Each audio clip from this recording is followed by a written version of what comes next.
भाजपा में कार्यकर्ताओं की नियुक्ति को लेकर चल रहे नए पुराने विवाद में कांगसा का राजनीतिक माहौल काफी गर्मा गया है।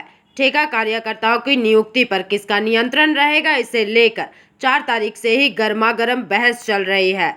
गुरुवार को ये विवाद मारपीट, तोड़फोड़ और चोटों तक पहुंच गया। एक समूह का आरोप है कि 4 तारीख से ही कुछ नेता भाजपा के नाम पर पैसे की वसूली कर रहे हैं और बाहरी लोगों को काम पर रखा जा रहा है। जब इलाके के मूल भाजपा कार्यकर्ताओं ने विरोध किया तो उन पर हमला किया गया। मारपीट के अलावा महिलाओं को छूने का भी आरोप लगा है। भाजपा युवा मोर्चा के महासचिव सौमेन कोनार ने आरोप लगाया है कि तृणमूल के कुछ नेता 4 तारीख के बाद से ही खुद को भाजपा का बताकर रातों रात इलाके में घूम घूम कर पैसे वसूल रहे हैं। उन्होंने ये भी दावा किया है कि इस मामले की सूचना जिला नेतृत्व और पुलिस को दे दी गई है। हालांकि जिला भाजपा अध्यक्ष अभिजीत तार ने गुटिया संघर्ष के आरोपों को पूरी तरह से खारिज कर दिया है। उन्होंने कहा कि भ्रष्ट लोग खुद को बचाने के लिए भाजपा के नाम का इस्तेमाल कर रहे हैं।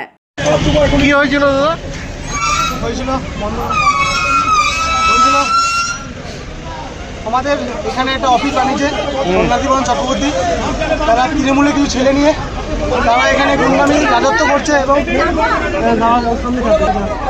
তারা গুন্ডামা করছে তৃণমূল ছেলে নিয়ে।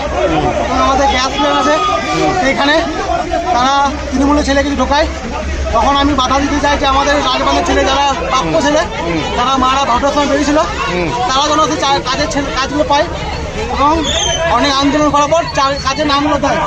কালকে দেখি যে নামগুলো সব বাদ দিয়ে দেওয়া হয়।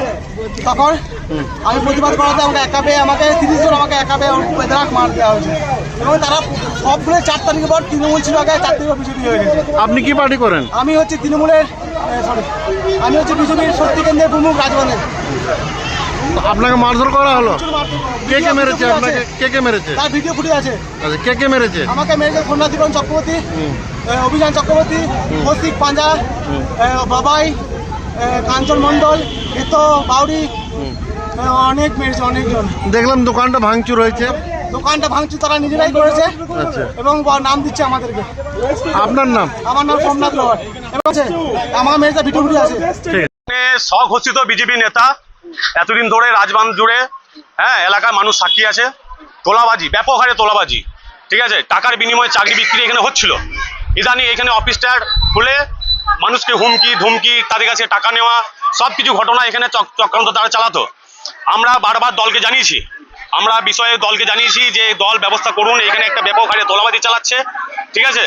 তো এইখানে ইদানিং আমাদের একটা রাজবন্ধে আদিবাসী পাড়ার ছেলে আছে, একটা ভাই আছে, তার কাজে ঢোকার কথা ছিল, তো সেখানে সেই ভাইটিকে কাজ থেকে বার করে দেওয়া হয়। কাজে ঢুকেছিল, কাজ থেকে বার করে দেওয়া হয়, ঠিক আছে। তারপর এরা নামটা বাদ দিয়ে দেয় এখান থেকে, টাকার বিনিময়ে, যেহেতু ওখানে তার চাকরিগুলো ঢোকানো হচ্ছিল। আমাদের লোকাল ছেলেরা বাদ দিয়ে এখানে তোলাবাজি, জোচ্চুরি, চিটিংবাজি, কন্ট্রাক্টরকে রেখে হুমকি, এর কাছ থেকে টাকা নেওয়া, এর কাছ থেকে পয়সা নেওয়া, আমাদের কাছে সব কিছু প্রমাণ আছে।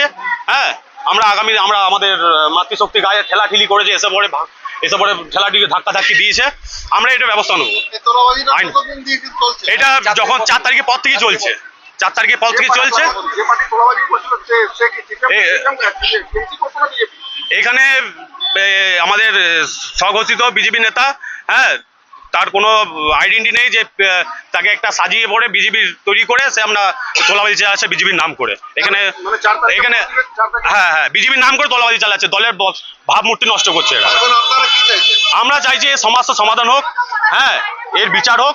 আমরা বিচারে আসাতে চাইছি এখানে, আর ছেলেরা কাজ পাক, কাজের দাবিতে আমরা এগুলো লড়াই চলবে। আমরা হসপিটালে নিয়ে গেলাম, তাকে অ্যাডমিট করাবো, ভর্তি করাবো। আমাদের কিছু মাতৃশক্তি মারা আছে, তাদেরকে ঠেলাঠেলি করেছে, আরো 2-4 জন ইনজোর আছে, তাদেরকে মারধর করেছে। পুলিশ প্রশাসনকে জানিয়েছি, দলকেও জানিয়েছি। আমার নাম সৌমেন কোনার, যুব মোর্চার জেনারেল সেক্রেটারি এই মন্ডলে। আমার ছেলেগোনা কাজে ঢুকতে চেয়েছিল, ছেলেগোনাকে কাজে ঢুকিয়েছিল, কাজে ঢুকিয়ে আবার ছেলেগোনাকে বলছে পয়সা দাও, তবে কাজে ঢুকাবো, আগে ঢুকবো না। ছেলেটাকে বার করা হয়েছে। তার নাম হচ্ছে সোনু। ও সবার কাছে হুমকি দেয়, হুমকি দেয়। এটা 4 তারিখ থেকে এটা চলছে। হ্যাঁ তখন থেকে ওনাদের চালু হয়ে গেছে আমাদেরকে আর গ্রাহ্য করে না আমরা চাইছি আমাদের সভাপতি যে বুথ সভাপতি তাকে নিয়ে আমরা সবকিছু করতে চাই আমার নাম জোসনা সাউ বলছি রাজবাঁধে আজকে বিজেপির গোষ্ঠীদ্বন্দ্বে প্রায় উত্তপ্ত পরিস্থিতি, তিনজন আহত হয়ে হাসপাতালেও ভর্তি। কি বলবেন ওখানে যে শ্রমিক নিয়োগকে নিয়ে বলছে ইন্ডিয়ান অয়েল কারখানাগুলো রয়েছে? বিজেপির কোনো গোষ্ঠীদ্বন্দ্ব নয়। বিজেপির নীতি আদর্শ মেনে বিজেপির লাইনেই চলছে। কিছু তৎকাল বিজেপি হঠাৎ করে গেরুয়া আবির মেখে যারা বিজেপি হয়ে গেছে, তারা বিজেপির সংস্কার জানে না, বিজেপির নিয়ম নীতি জানে না, তারা বিজেপি সেজে এই ধরনের কাজকর্ম করছে। এখানে বিজেপির কোনো রোল নেই। এখানে কাকে বলতে চাইছেন যে 4 তারিখে আছে? এখানে দু পার্টির এখানে হয়েছে। দেখুন, আমি সঠিকভাবে তদন্ত করে দেখে আমি এই বিষয়ে বলতে পারবো। নাম এখনই আমি বলতে পারছি না, তবে আমার কাছে যে খবর আছে এখানে বিজেপির তৎকাল বিজেপিদের এই আরেকটা প্রশ্ন হচ্ছে তোলাবাজি উঠাতে গেছে। আমি কি বললাম, এই সমস্ত কিছুতে যখন আমরা বিজেপিতে মিটিং মিছিলে লোক পেতাম না, হঠাৎ করে সক্রিয় হয়ে উঠেছে। এখন আমার কাছে এসে অনেকজন বলছে যে আমি তো 15 বছর ধরে বিজেপি করি, আমার তো এতদিনের বিজেপি, কোনোভাবে বিজেপির একটা মেম্বারশিপের মিসড কল দিয়ে নাম্বার দিয়ে করে রেখেছে একটা কার্ড, ওটা দেখাচ্ছে। তো অরিজিনালি কি তারা বিজেপি? আমি আপনাকে বলছি, দায়িত্ব নিয়ে বলছি, তৃণমূলের নির্বাচিত জনপ্রতিনিধির কাছে বিজেপির 2014 সালের কার্ড দেখা যাচ্ছে। এটা বাঁচার জন্য এগুলো করে কিন্তু আরেকটা অভিযোগ আসছে যে পুরনো যারা বিজেপি সক্রিয় কর্মী তাদের এক অংশের মদতেই নাকি এদের বারবার না, তারাই বিজেপির নীতি আদর্শ মেনে চলবে এবং তাদের জন্য প্রশিক্ষণ চলছে। এখনো প্রশিক্ষণ হবে, মন্ডল প্রশিক্ষণ হয়ে গেছে, জেলার প্রশিক্ষণ হবে। বিজেপির কোনো ব্যবস্থা নেবেন? দেখুন, হঠাৎ করে